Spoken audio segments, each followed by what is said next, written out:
ओम साईराम। आजिर साई संदेश रे बाबा कहउचंदी मोर संतान मु तुमको किछि कहिबाकु चाहूची एवं मु तुमको बहुत भाबी चिंती एही कथा कहिबाकु जाउची। तुमे ध्यानर सहित शुण। जेबे भी तुमको खराब लगे सेतेबेले तुमे मो सामना को आसी तुम असुविधा मते जणाओ एवं जदि तुमे तुमर एही असुविधा कहिबा समय रे तुमर आखिरे लुह आसुची तेबे तुमे तुम आखिर लुह को अटकाओ नहीं,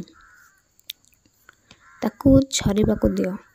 मु तुमको सर्वदा कहूची मो सामना को आसी तुमे तुम मन हल्का कर दियो, किंतु मु तुमको जे विषय रे ध्यान देबाकू कहूची सेथि प्रति तुमे ध्यान दियो। मोर संतान, तुमे जेतेबेले निजको दुर्बल बोली भाबुछ सही समय रे तुमे भितरु भांगी पड़ नहीं। तुमे मो उपरे भरोसा और विश्वास रख। तुमे मो संतान एवं तुमे मते तुम असुविधा जणाई दियो। देखिबो सब ठीक हो जिवो, तुमको मध्य शांति लागिवो। मोर संतान, तुमे मो सामना रे थिले ना तुम मन धीर स्थिर हो जिवो। तुमर एही एते दिनर राग अभिमान शांत हो जिवो। मोर संतान, मु तुमको सर्वदा नाही करछि।